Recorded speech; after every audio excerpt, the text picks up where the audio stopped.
Hello, my hearties. A very good evening. It's just me, Scottie McClue, and we are, of course, live on the big one, 9 o'clock. Welcome, welcome, I say to you, Saturday night, and we have 1 hour of superb, scintillating information, education, and entertainment for not just one nation, but for all the nations of the world, live on the YouTube and the TikTok.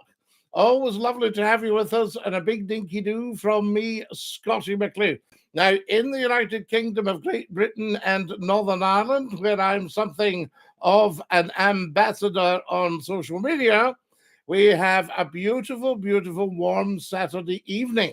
So a lot of you might be outside. You might be doing a wee bit of the barbecue or whatever it is one does, attending to the window boxes or having some argy-bargy with the family. I don't know. Whatever you do on a Saturday night at 9 o'clock, but it is certainly like a summer's night here. So I wouldn't be surprised if we're not absolutely mobbed tonight because people are out chit-chatting and maybe even having a light refreshment. I've seen that happen as well on an evening like this. The wonderful Tops Rahey is with us, though, and says, good evening, Scottie. Good evening, Tops. So glad you could make it. How fantastic is that? So you're not barbecuing. And I hope you're having a light refreshment so that you've got something to drink up with when we're having a general sup. Now, what a week it has been, my goodness me. We have a new Pope, a new Papa. How amazing is that? An American gentleman from Chicago. We like that, I tell you. There's Morty. I tell you, Morty. I'm baking myself indoors with my sup. Excellent, Tops. Dinky-Doo. Good evening, Scottie and Tops Rahey, says the wonderful Susan. Excellent, Susan. I hope you are well. And welcome to Everyday right at the beginning of our awesome, awesome broadcast, 1 hour. And a lot of you catch up during the week, so don't worry if you miss even a phrase or something. You should try and never, ever, ever miss a second of Scottie McClue. Because if you miss a second of Scottie McClue, you miss a moment of life. That's how it works. Hey, Scottie, Dinky-Doo. How are you, Scottie? We're very, very well indeed. Marvelous stuff and delighted to be with Everyday, I tell you. I'm well, thanks, Scottie, says Susan. How are you? I'm very well, Susan. Absolutely in the pink, as we say. There's the wonderful Roy Michael. Good evening, Mr. McClue, from a wonderful Derbyshire. There's some very educated people on the phone, and much respect to you, Mr. McClue, and to you, Roy Michael. You are one of our educated people. How are you, Scottie? I am taking you greetings from Portugal. How lovely to have you with us from Porto. Fantastic.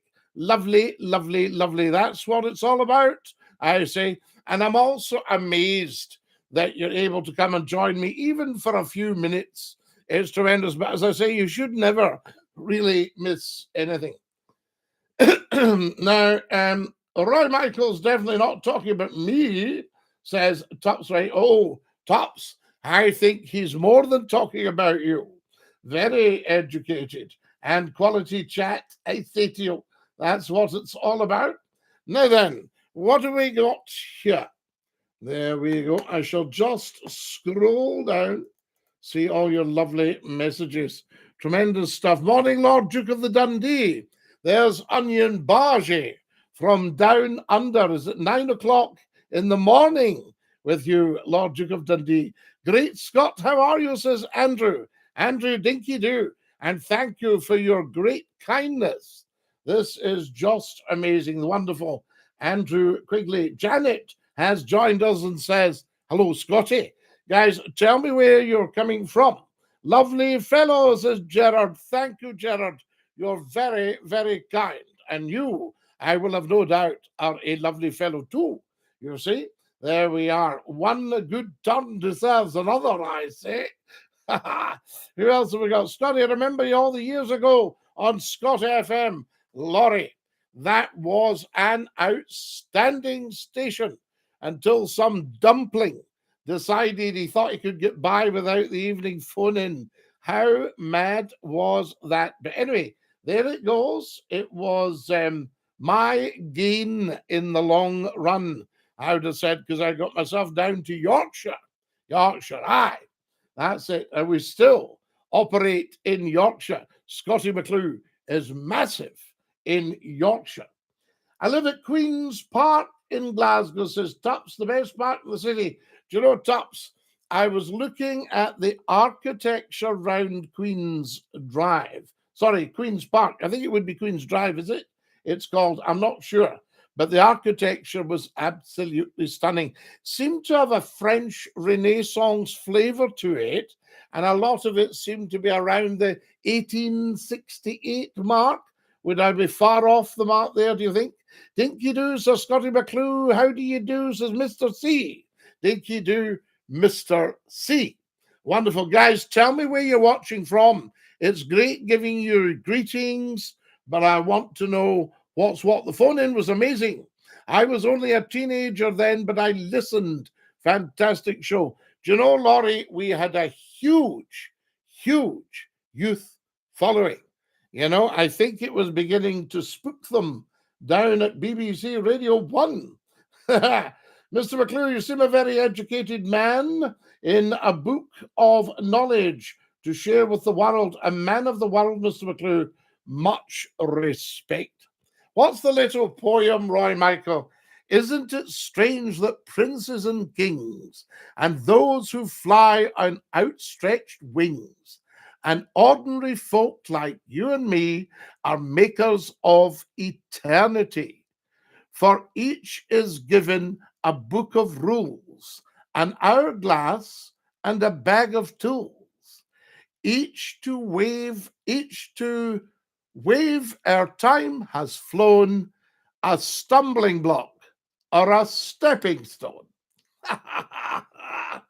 I tell you.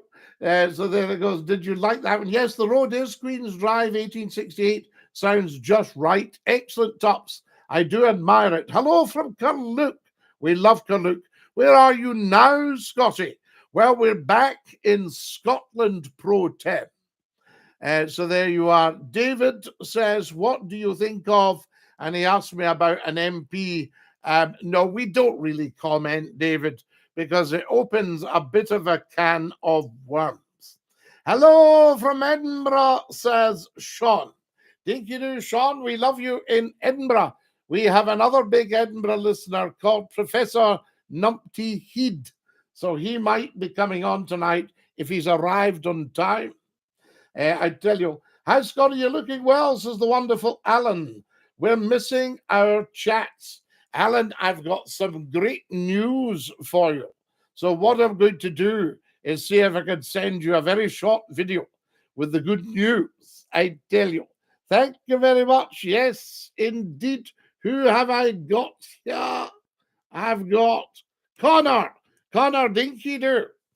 Hello from Mary Hill, says Raz. Raz, I know the Mary Hill so well. I lived there for 11 years, as you know. And I was very interested in the Wineford high flats coming down.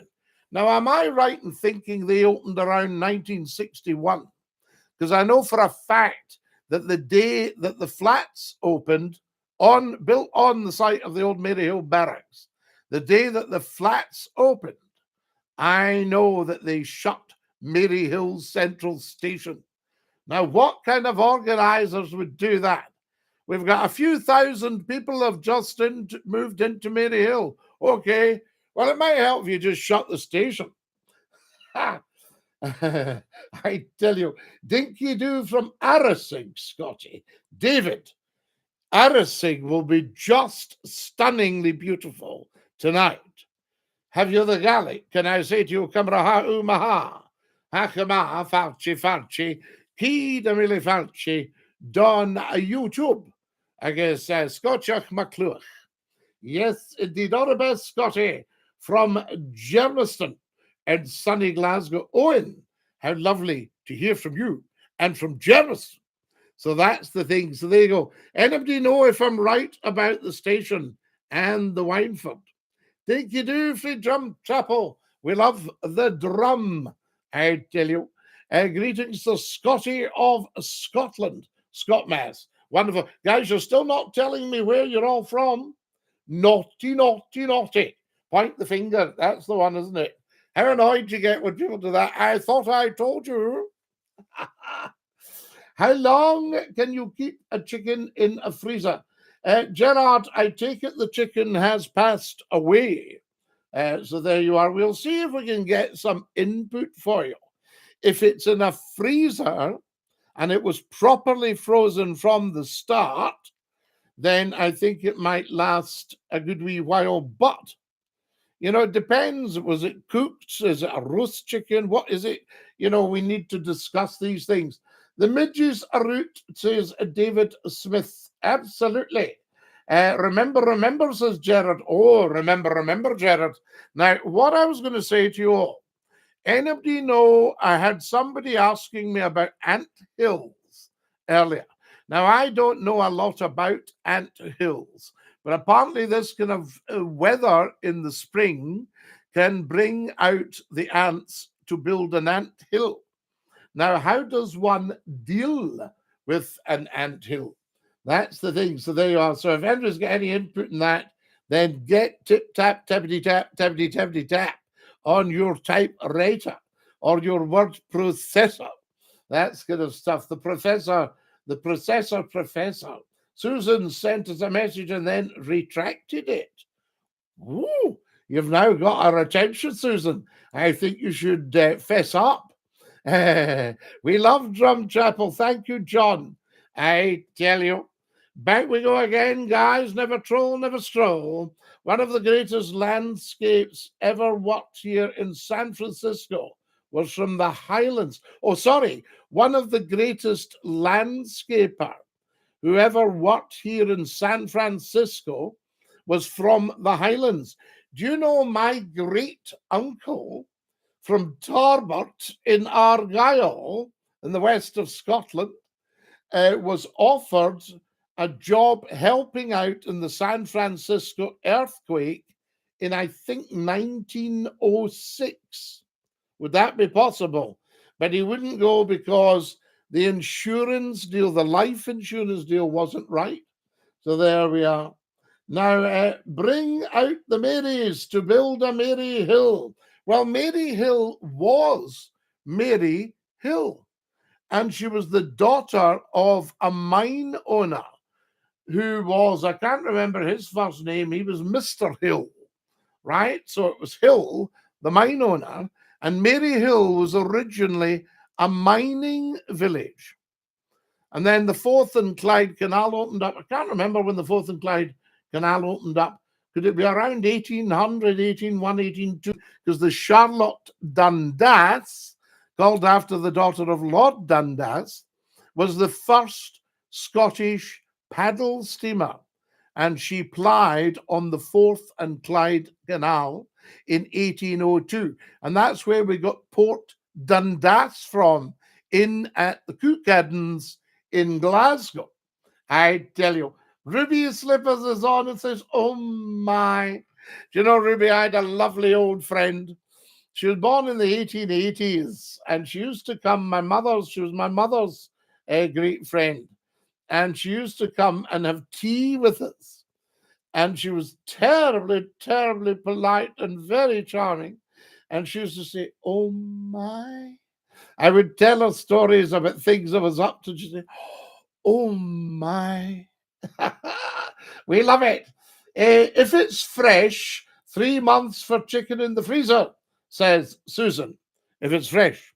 Can you freeze a roast chicken, guys? Does anybody know? Remember the chicken story, says Gerard. Yes, we know.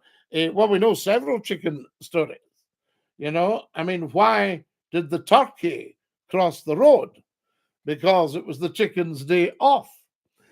So I tell you, Laurie says, I'm from Partick in Glasgow. Would love you to have another call-in show. Crazy decision to stop. Do you know, Laurie, it was absolute madness. I think it's the maddest thing that's ever happened in Scottish radio. apart from me starting the show, of course. Scottie, the only guy that talks sense, Big G, you're very, very kind. We love Partick, North Gardner Street. Oh, I wouldn't like to be on a skateboard and doing that, I shall tell you. So a whole evening of chicken in the freezer. Yes, Gerard, I mean, I think we should look at that. You know, I mean, listen, Scottie McClue is no stranger to unusual discussions about food stuff. I shall tell you that I started a discussion about stovies 30 years ago, and it continues to this day. And the question I asked was, is there meat in stovies? And people are still discussing it and argy-bargying 30 years later.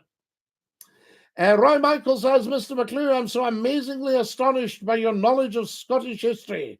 Wow. Well, Roy Michael, I think if you're going to do a talk show on the radio or television, you should know your stuff. And I can tell who does know their stuff and who doesn't by the comments that they make on social media. You know, I mean, it's great. Yesterday we were discussing the monarchy and the rightful heirs to the throne. And there was a guy argy-bargying and going, the rightful heir was Mary, Queen of Scots. And I said, well, that's why they continued it down her line. So there you are. Everybody tuned into you. Myself as a wee lass. Wow, that is amazing. Who's saying that? I've got the wrong shirt on today. It's McLean. God bless Pope Leo, says Begbie. Begbie, absolutely. God bless the Pope. There we are. He's got his work cut out, but very interesting. He seems quite a charming man. So there you have it. I still miss your old radio phone-ins back in the days, says Owen. Scottie, what's wrong with the lampshade behind you? Did you spill some stovies on it? It's kind of had its day that. I think we'll change it. 30 years ago, an evening of chicken in the freezer ended with, I put one in last night and now it's dead. Oh, Gerard, what are you like? I say to you. Who is this uncle? It's Uncle Scottie McClue. The phone-in was brilliant. There was like a friend of mine who said, well, I had a chap. He was my uncle. Well, he wasn't really my uncle. He was actually my auntie. All that stuff. I tell you. Mr. McClue, Dinky-Doo, imagine a German Pope got voted in on VE Day. I think, John Doe, have we had a German Pope since the war? Was the Pope not being accused during the war of collaborating or something like that? There was some accusation flying about during the Second World War. I tell you, Benedict, says Jerry, yes, and Leo. I think, do I remember Leo from, say, 1963? There was a Pope passed away in 1963. And I'm wondering, was he a Leo? Or was he a Pius? If somebody can look that up, you can find these things out nowadays. We didn't used to be able to find these things out until a Monday morning. You asked an adult that would know. Is the first American Pope. I think it's rather lovely that the world leader, the leader of the free world, is an American. That the leader of the world's Christian Roman Catholic denomination is an American. I think it's rather good, I say to you. So there we go. Never tasted it, Adam. And of course, I don't take the alcohol now. So there we are. Pius. Was it Pius in 1963? So have we had, I didn't follow all the commentary the other day. Have we had a Leo in our time? It was a long time ago since we had a Pope Leo. I think it might be a long time ago. It's not the 1890s or something, is it, by any chance? So there, and we did have a lady pope. Did you know that? They kind of play that down a bit at the top, but we had a lady pope.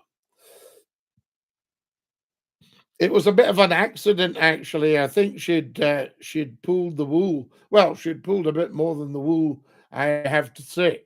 Scottie, I think you sound like Glenn Daly and my dad, Evelyn. What a beautiful compliment. I'm sure your dad was a lovely man.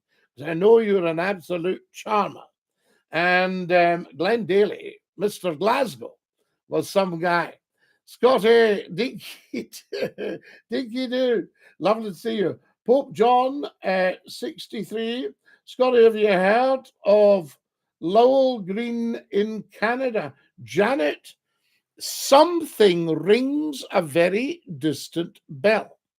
You don't by any chance have an influence of country or Scottish fiddling, do you? When I say fiddling, I mean violin playing. Scottie, Dinky-Doo. Oh my goodness, there's so many of you here tonight, guys. We'll never get through all this stuff. This is absolutely incredible.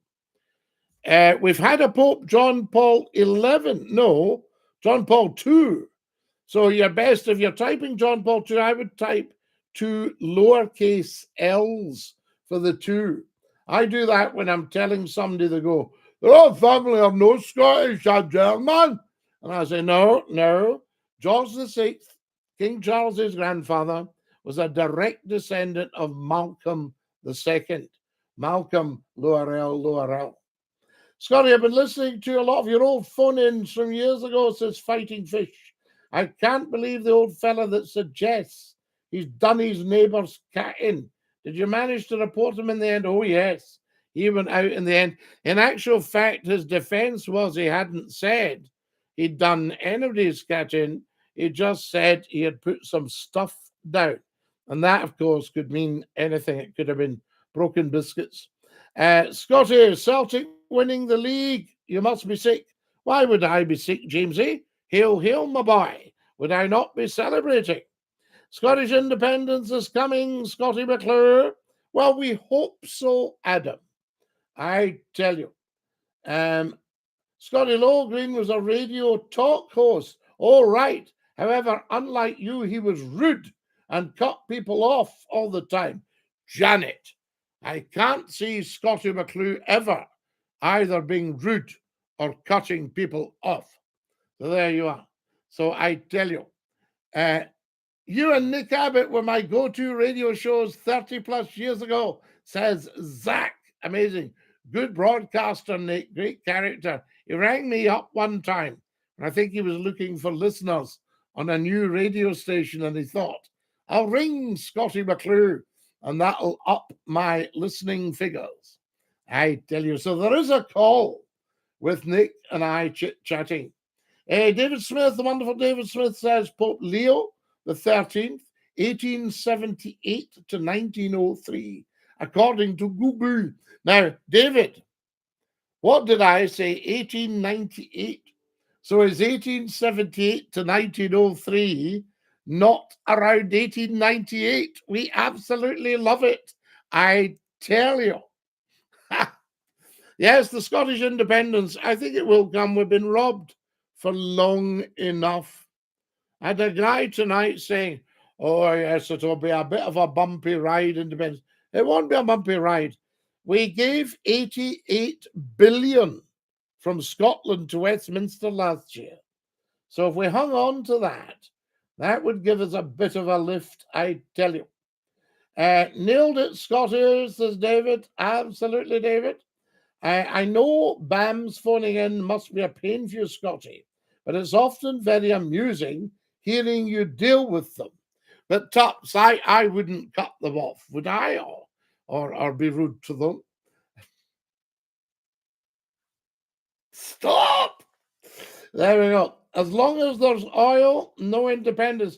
Gerard, there will always be oil. Do you know that oil is almost as common as water?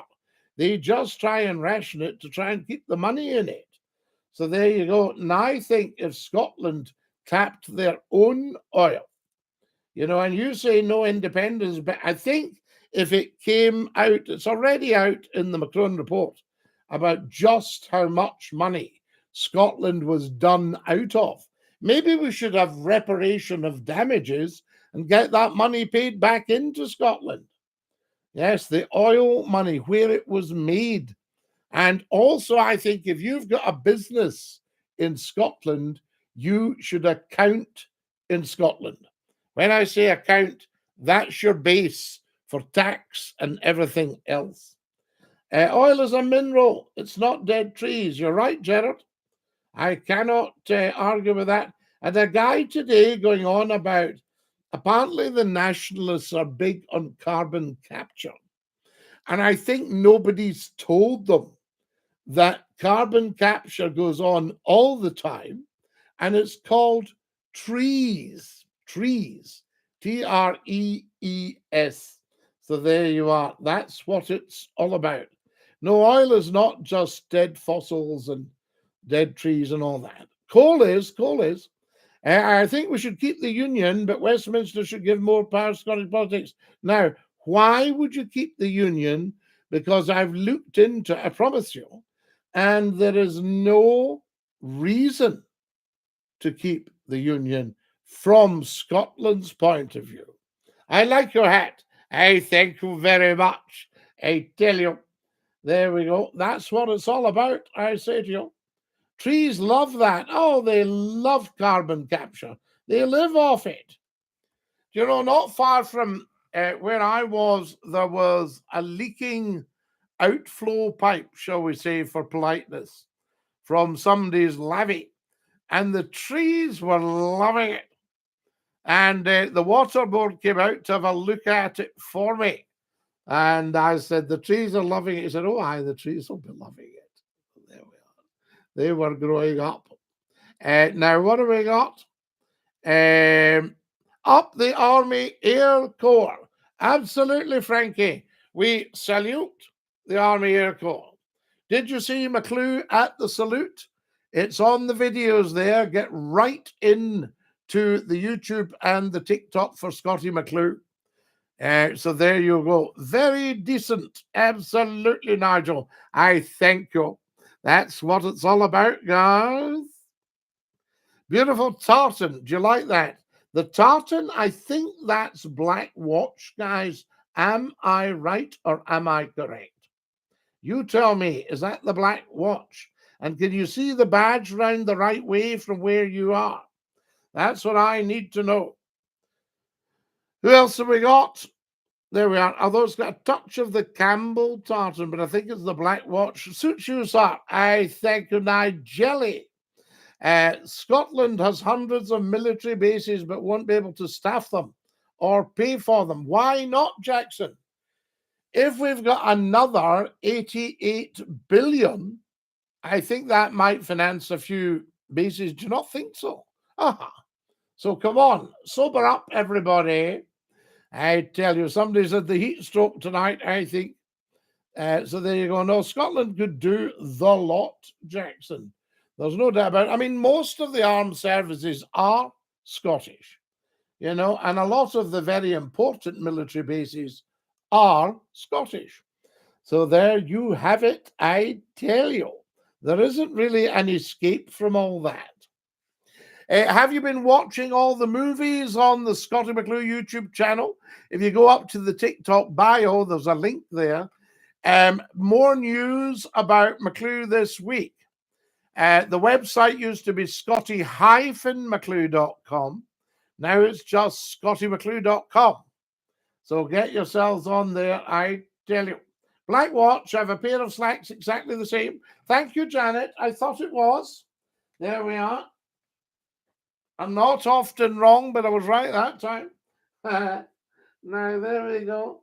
Oh, just giving myself a mop down because the studio is very, very warm. Does it look as if I've got a boiled face? I ask you. 88,000. Absolutely, Gerard. That's what Scotland gave Westminster last year. And the reason Westminster doesn't want Scotland to go is because they're going to really, really struggle. And remember, they've got about 50, 60, maybe 70 million, 70 million people to feed. And Scotland's got about 5 million people to feed. To see the difference. And Scotland is an absolute bread basket. We just need to look after our farmers. Yes, although I live behind enemy lines, I still wish for an independent Scotland. Neil, absolutely. I mean, I don't really think it's even political. Here's the telephones, guys. Let's see what's happening here. Who do we have? You're live on Scottie's phone in. Dinky-Doo. Yeah, Dinky-Doo again, Scottie. Who's that?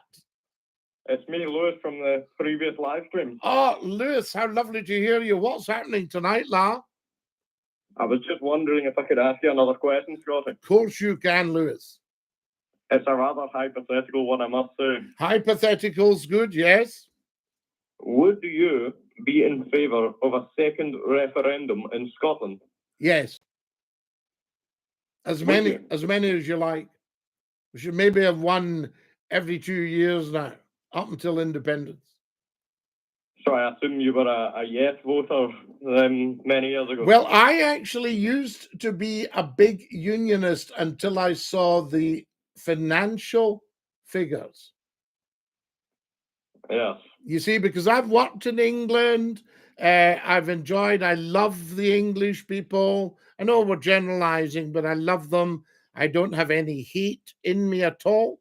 I used to love working in London. I even lived in London, blah, blah, blah. And all that sort of stuff. But I looked at the figures and I thought, this country's being absolutely robbed. It's having the mince ripped right out of it. Yes, you're absolutely right, I tell you. I tell you. A follow-up question. Follow-up question, yes, a supplementary. Would you also be in favour for Scotland to rejoin the European Union? Ah, well, now, I'm very glad you've asked me that. I don't think Scotland should ever have left the European Union, and I'll tell you for why, because it didn't want to leave it with that Brexit vote. Brexit caused tremendous damage to the British economy, almost economic annihilation and ongoing political fragmentation. See what I just did there? So that's what was happening with Brexit now. I thought we need to get back in the EU as soon as possible. And I'll explain for why. Because the EU meant we had a seat at the big table in the Western world. And we could take a share of the goodies.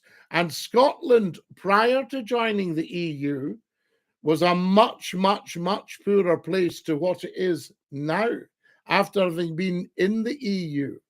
But, and there's always a but, Lewis, yeah? The butt of Lewis, the butt of Lewis. See what I just did there?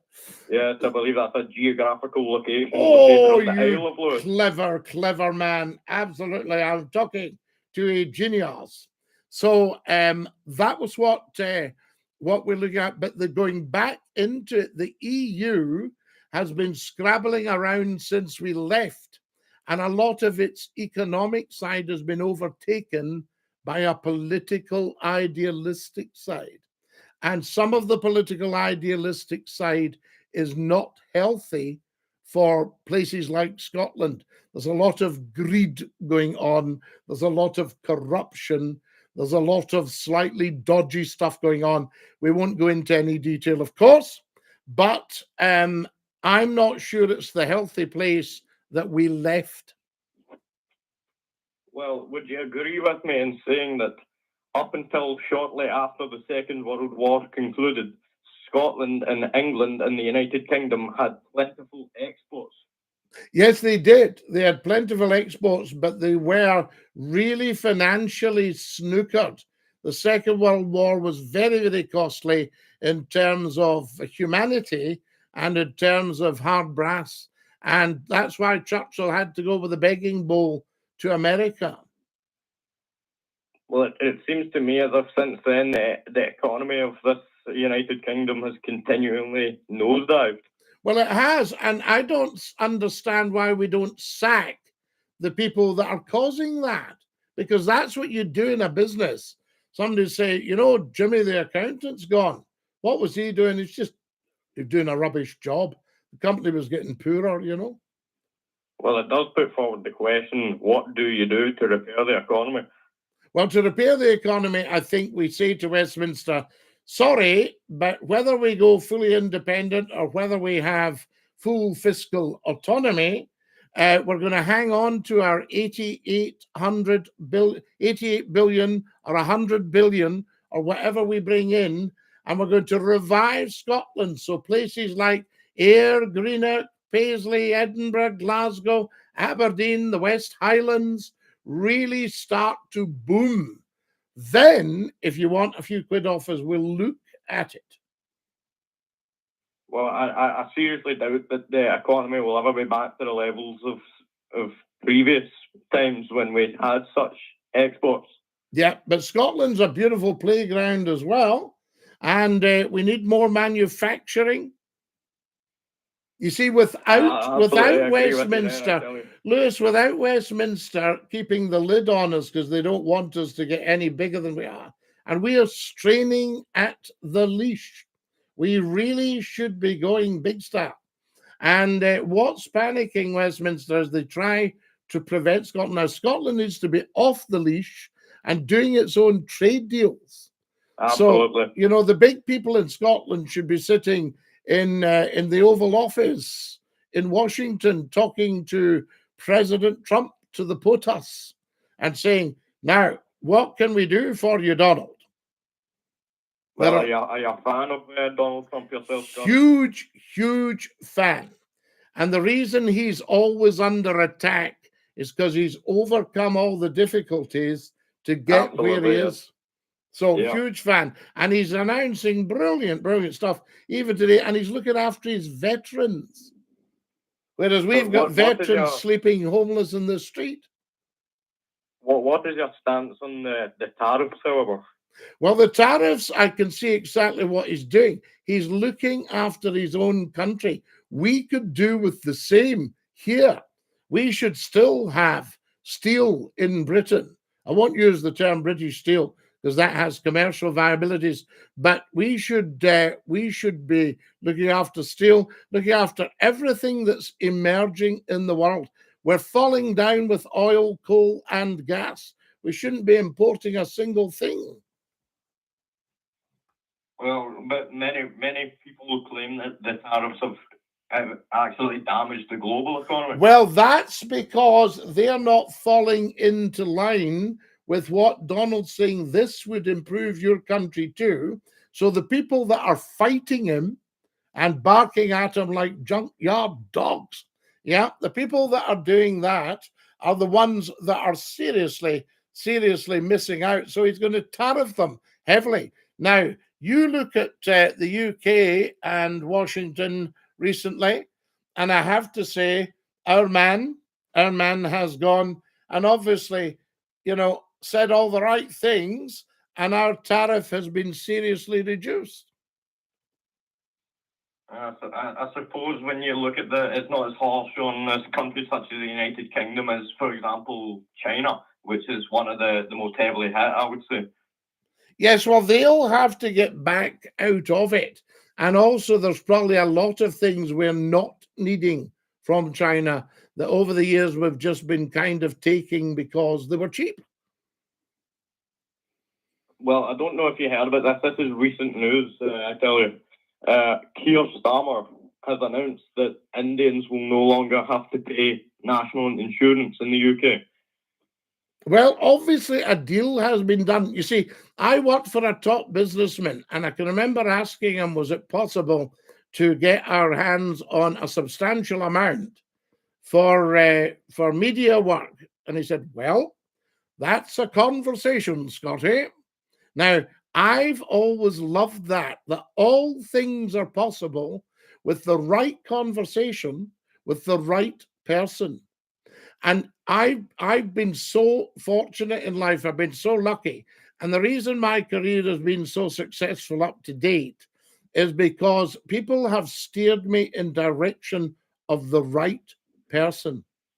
And we've had the right conversation. And my experience is that everyone, no matter how big they are, will see you for 5 or 10 minutes if you can keep their attention and give them an idea they haven't heard.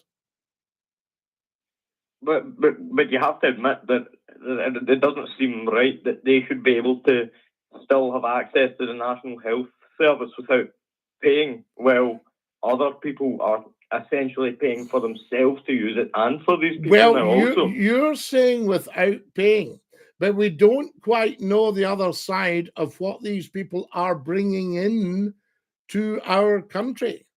And they might be bringing in a lot of expertise, and they might be bringing in this, that, and the next thing.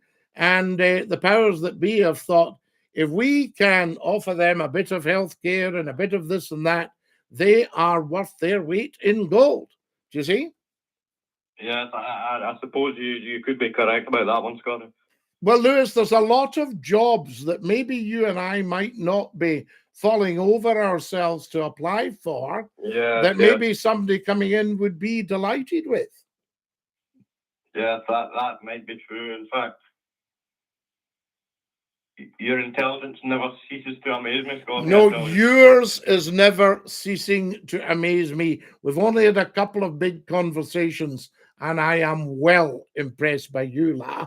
Tell you that right now.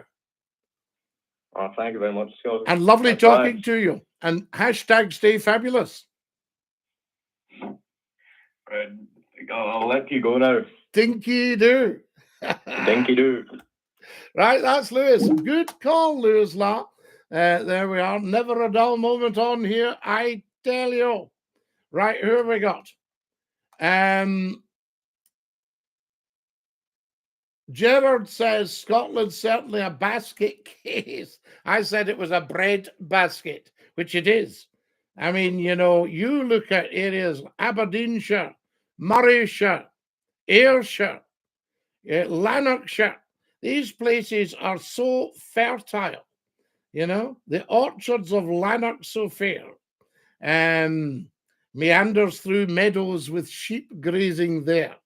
From Glasgow to Greenock with towns on each side, the hammer's ding-dong is the song of the Clyde. Love it. Kenneth McKellar was your man for that one. Now, what have we got here? I'm watching a documentary. I won't go into detail, Rob. Why are most child stars doomed to a future of turmoil? Because if they're young enough, they've got a long future ahead of them. And probably people, family, agents, media executives are all vying with each other for how much could they make out of this person. You know, when I was doing absolutely huge business, everybody and their mother and wife was turning up saying they could be of help to me. So there you are. You need to import iron ore to produce high quality steel. Yes, but ex-Submariner. Excuse me while I just give myself a quick mop down. It's roasting in here. Woo! Whoa. Oh, that's much better. There we are. I didn't want to gleam. I didn't want to glow too much in your house. So there were so high quality iron ore. Yes. Now we had it in Scotland, did we not? And the whole steelworks. You look at Ravenscraig, massive, and then Motherwell, steel capital of the world. And you look at then getting all that over to the shipyards up and down the Clyde. The Clyde, as far as a waterway goes, is deep and safe and wide in parts. And, you know, we really could build the ships. I mean, there was a company. I don't think I'm breaking any confidence when I say it was Yarrow's, the shipbuilder. Now, Yarrow's were originally in London. You're live on Scotty's phone in. Who's that? Oh, Scottie, it's TALKSHOW. Hey, I apologise. You were right in the middle of something. I was trying to time my call. I was right in the middle, and this booming call rang out, and I thought, who on earth is that? No, not at all. I mean, I could have turned you down or anything like that, but I would rather take the calls. I was just explaining to them about Yarrow's, the shipyard that came up from London to the Clyde, because everything was on offer. You know, the iron, the steel, the labour, the shipbuilding, more room, more space, and they came up from the Thames.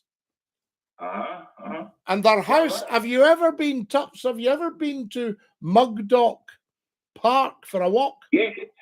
Yes, up by Burston. It's Bearsden, but people who live there pronounce it as Burston. Burston. We stay in Burston. Yeah, well, up there, up at Mugdock, you'll see the old Mugdock Castle, which used to be just a ruin when I was wee, and then they started doing it up. And that would all be part of the Duke of Montrose's lands, I would have thought. You know, going out to Stirlingshire there. Anyway, long story short, if you walked round Mugdock, there was the castle, and then there was a great big mansion ruined called Craigend. Right. And Craigend had been the Yarrow family's house. Right. Amazing. Originally, you know, and then it was sold and it became, I think it became a little zoo, small animal zoo. And then I think it either would have the roof taken off or it had gone on fire or something. And that was the end of that. But fascinating, that kind of history, you know. Yeah, well, it's one of the only times that Mrs. TALKSHOW can get me out of the house is abandoned buildings and ruined castles. There are so many of them that you can go and explore. You've got to be careful if you're going inside these things. Oh, very careful. There are dozens and dozens of them, all within an easy drive from Glasgow. It's remarkable. Oh, wonderful. And the problem is it was really greed from left-leaning governments that damaged a lot of these places, because they said, we want the death duties. Said, well, we've not got it. And they said, well, you'll have to pay somehow. So they sold everything off, and then they thought, well, we can't afford the rates as it was at the time, the council tax now, so we'll just take the roof off and abandon the house. And that means Scotland's getting poorer and poorer and poorer in terms of estates and property gems all the time because of greedy left-leaning politics of envy, Tupsway. Now, I know you're a man of the people, as hopefully I am myself, but I don't like that kind of grubbing around. These people are rich, let's clobber them. Yeah, well, I was a child in the 70s, but I am very aware from reading about various musicians, successful musicians around the time, that on unearned income, and that just means income that you haven't earned in the last year, they were charging some people 98% tax. Yes. Like Noddy Holder from Slave talks about that, 98% tax. Yes. So how on earth, and he stayed in the country as well with that. No wonder so many people left. Just upped and off. But you see, that I think that was what you called super tax. Yeah, but it was, you know, I mean, I know that wasn't the way it was for everyone. But anyway, just quickly, the reason that I came on specifically, apart from loving the sound of my own voice. Oh, I hope so. But and we're going to have to ask you to love more of your own voice as time goes on. well, believe it because or not, you're not the only one that loves the sound of your voice. A lot of other people do as well, you see. Oh, come now. Oh, Scottie, yes. I'm blushing. Oh, no, I'm not just an athlete, you know. well, this is, unbelievably, we were talking about poultry earlier on, yes. and believe it or not, I've got a humorous anecdote about chickens. This is not something I'd planned for. I do hope it's not the one I know. No, I thought you were the character in that one, Scottie. No. This may be apocryphal, right? So, but it's such a good story. I hope it's true. Now, there was a company, I won't name the company. Of course. But it's a French-Canadian aerospace company, and they're very successful. And I think they still have an assembly plant in Northern Ireland. Yes. And apparently, I can't stand for the veracity of this story, but it's too good. As they were assembling the aircraft in Northern Ireland, now, part of the testing, and this is definitely true, part of the testing for windshields on airplanes is that they fire, it's an air cannon that fires chickens, dead chickens. Oh, right? yes. Supermarket chickens. Yes, because obviously the highest risk for a high-speed aircraft would be a bird strike. Exactly. Yeah. So that's what they use. They use an air cannon when the aircraft's being assembled to make sure the windscreen's not going to crack if it hits a bird at 300 miles an hour. So they were assembling this. Apparently, they were assembling this aircraft, and there was a massive problem because it kept smashing the windscreen. And eventually, the air cannon manufacturer was called out because they tried adjusting it and it kept smashing the windscreens. And they wondered whether it was something wrong with the windscreens, whether it was the air cannon. I think I know what's coming. Go on. Is it to do with temperature? Exactly. It turned out they were using frozen chickens, and they were absolutely solid, yeah. Because, am I not right in thinking Concorde had a windscreen that went up when she landed? It was like a double screen, and her nose cone dropped. Yes, that's because the design that was required for supersonic speed meant that the pilots couldn't see out of the windscreen when they were landing. So that's why they had to bring in that, and it's a massively over-engineered solution. But that's why the nose dropped, because the aerodynamics of the aircraft meant that it had to be like a dart. That's the only way that it would work. But then they had to drop the nose to see, and up came. There was a shade over the screen, wasn't there? Yeah. Well, that's quite common as well because it gets quite sunny up there. But absolutely. Do you know the first time I flew, and I flew with a company? I don't know if they're still with us. British Caledonian. Oh, that was my first flight as well. Yes, I flew with them, and my ticket said I was flying to London by BCAL jet. So that was that. This would be in the 70s. So what we're talking, almost 50 years ago. Heavens, that was. So anyway, coming up 50 years. So anyway, I went to London for BCAL jet, and it was bucketing at Glasgow Airport. And I thought to myself, oh dear, we're going to have this all the way down. And I didn't know, how naive am I? I didn't know that when you got above the clouds, the sun shone. And we broke through the clouds, and it was a beautiful. And I said, I don't understand it. They said, how was your weather for your flight? I said, it was absolutely gorgeous. And they went, but it was chucking it down when you went to the airport. I said, well, I don't know how they did it, but it was a lovely day. Well, when I was about 5 years old, so that would be about 19. No, I think I was 4, so that would be 1975. My father paid for a flight on British Caledonian. Believe this or not, it was from Glasgow to Edinburgh. Oh, brilliant! Yeah, you would up in the air for about 20 minutes or something like that. Yeah, and it never got high. So I remember looking over the early skyscrapers. It would probably be over the Cardonald area of Glasgow, and you can clearly see. I mean, it never went above 10,000, no, less than 10,000 feet, and it's an old rackety propeller thing, you know. But it was because my grandfather, who at that time, he was born in 1900, so he'd have been, his mid-70s, and he'd never been on a plane in his life. Wow! So that's why we did that trip. Your dad sounds like a wonderful character, actually. He sounds like quite a tough guy. Well, yeah, absolutely. And he came from absolutely nothing. But a heart of gold. So yeah, I mean, where he was born is now the Kingston Bridge in Glasgow. It was one of your absolute slums. So yeah, I mean, he done good. So he did. Yeah, the boy done good. I say to you. I'll let you go. Tops, yes, we're going to run out of time, but as always, a privilege and a pleasure, sir. All right, take care, Scottie. DINKY-DOO. See you lot. Bye-bye.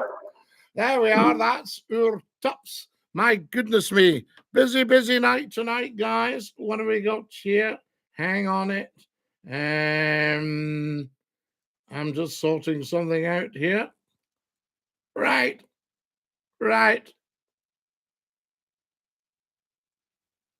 That should be us. Wonderful.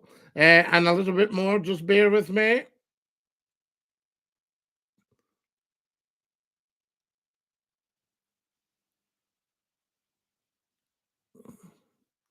Oh, here we go.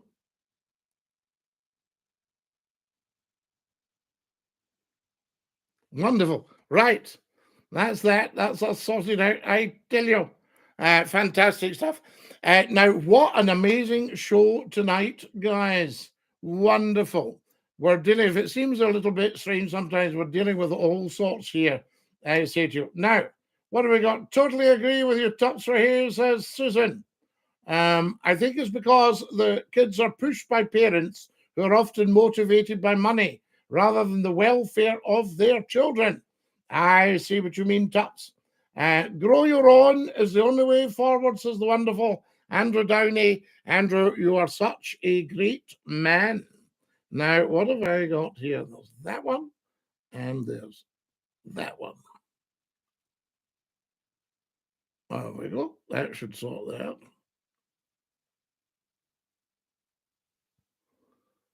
Wonderful. And here we go again. I'm just dealing with something here, guys. I will be with you so quickly. And that. Hey. Just as we are running out of time. Oh. That's that. One more.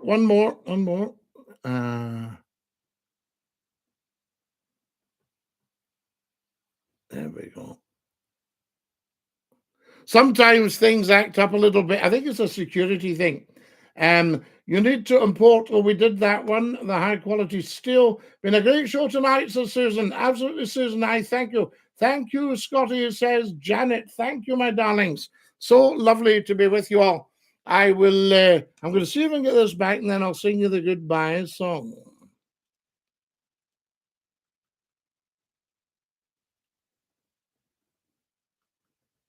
Here we are. That one and that one.